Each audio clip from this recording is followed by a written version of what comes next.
Scooby and Brian on SportsCenter. We're entering the final day of the regular season in the NBA, and the Wild Wild West is must-see TV. 4 teams are fighting for 3 spots to stay out of the play-in tournament.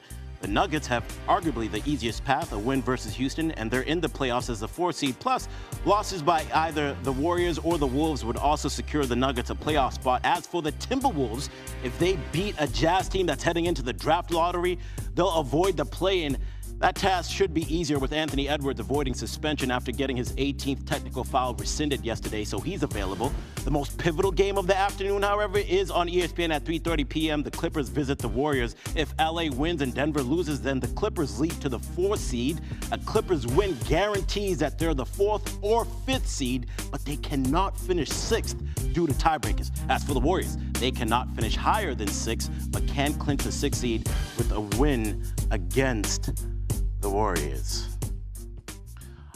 All right, we got to talk basketball. So we're bringing in Quentin Richardson to cook here on SportsCenter. And Q, the thing about this game that's coming up with the Warriors and the Clippers, the Warriors have essentially been in the playoffs for the last couple of weeks. And Steph Curry has said that he's going to treat this game like it is a Game 7. So give us one key matchup that we should be looking for. Man, I got to go with the Kawhi-Jimmy Butler matchup. I mean, everybody knows that the Warriors go as far, as Steph goes. So that goes without being said. But I think Jimmy Butler, this is why he was brought here. He needs to be that other superstar guy that can release some of the pressure on Steph Curry and give him a chance to rest in games and also just give them a stronger scoring option. Obviously, Kawhi being back in the lineup, being who he is, all-star level Kawhi Leonard, he makes the LA Clippers a totally different team, and he gives them that super-duper star who's been to the finals, who's been a finals MVP and gotten the job done. Yeah, it is going to be such a fun matchup, and ever since Jimmy Butler has joined the Warriors, they've also been cooking. They are 23-7 since they got him on February 8th. However, the loss against the Spurs earlier this week was really costly for the Warriors. That was the worst upset loss in the last 2 seasons, and now Golden State is in a must-win situation against a Clippers team that's now won 17 of 20. So give us a few keys to this game that you see in the Clippers versus the Warriors. I need the Warriors to bring that 3-point shooting that they need, that's part of their identity in their defense. Their 3-point shooting and defense is what's going to make the difference here. We know how good the Warriors can be when everybody's making threes, the Pajinskis, the Moody's, the Currys, and everybody. But their defense is what really puts them over the top, led by Draymond doing what he does defensively, playing himself back into a Defensive Player of the Year candidate. That's what they need to do, lock in and lock up the Clippers. As far as the Clippers, man, this is what they do. You need their paint dominance from Big Zoo. Big Zoo has been a problem in that paint the whole entire year. He's a high-level double-double rebound machine, and he gets it done offensively at a high efficiency clip in that paint. He doesn't miss a lot of shots around the basket. So if they can dominate that paint, because the Warriors are small up front, so if they can dominate that paint, that will pose a huge problem for the Warriors. Yeah, we cannot wait for that matchup. And for Warriors fans out there, the Warriors are 0-3 in 2 play-in appearances, so they're definitely looking to avoid a Q. Really appreciate your time, brother. Enjoy the warm weather out there. Yes, sir. You enjoy that.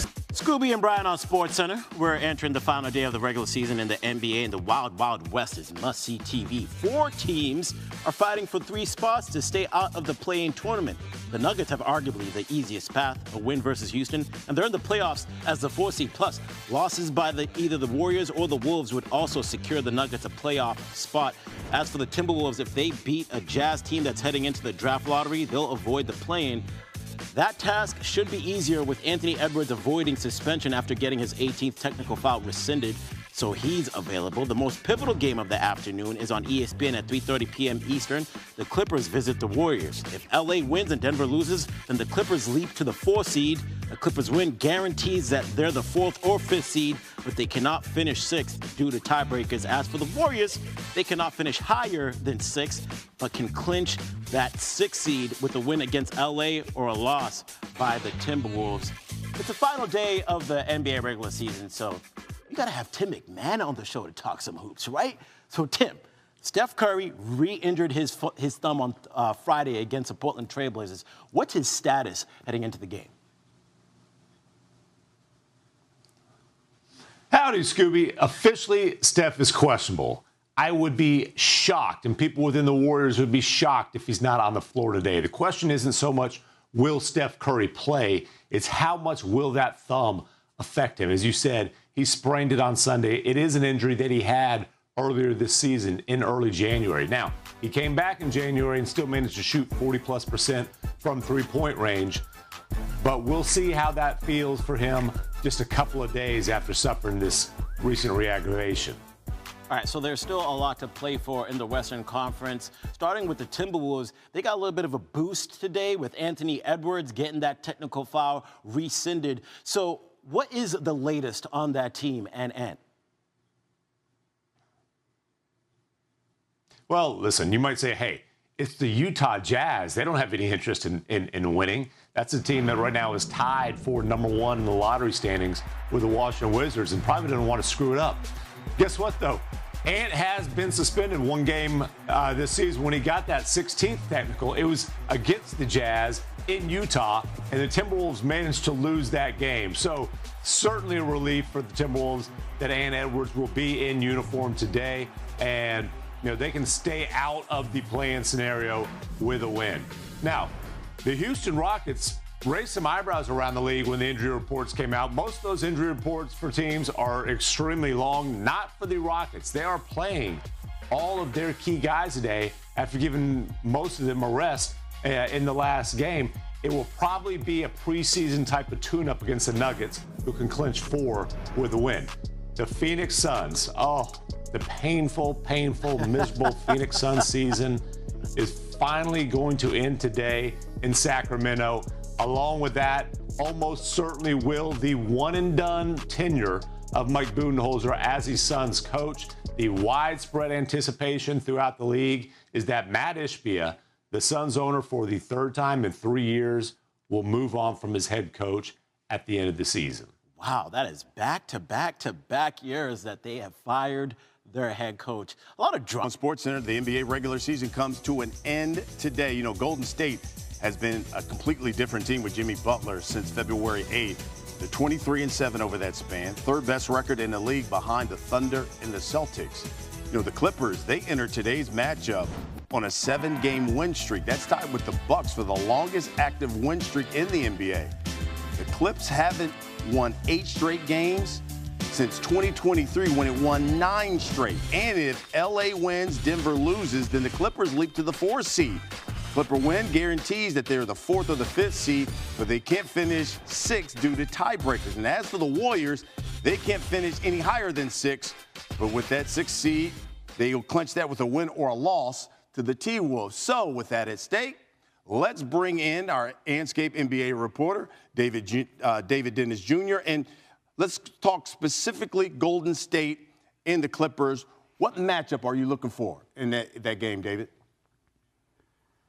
Yeah, I know there's going to be a lot of offensive firepower, a lot of offensive stars in this game, but this is a defensive matchup. This is going to be a rock fight defensively between these two teams, which means the matchup that everybody has to keep an eye on is that defense anchored by Draymond Green on the Warriors side and the defense anchored by Ivica Zubac on that Clippers side. That Warriors team has been a top 5 defense ever since they got Jimmy Butler there, and that is why Draymond Green is looking at a Defensive Player of the Year potential for the when this season is over. Zubac, on the other hand, is anchoring a team that is the second best half-court defense in the league. Last time he played the Warriors, I know Jimmy Butler wasn't there, he had 5 blocks. So, yes, there's going to be a lot of star power offensively, but this game is going to be defensive tug of war between these two teams. And let's not sleep on Zubac. Since March 1st, he's averaging a double-double, 20 points and 12.5 rebounds per game. All right, let's talk about keys to the game for both squads. Let's start with the Warriors.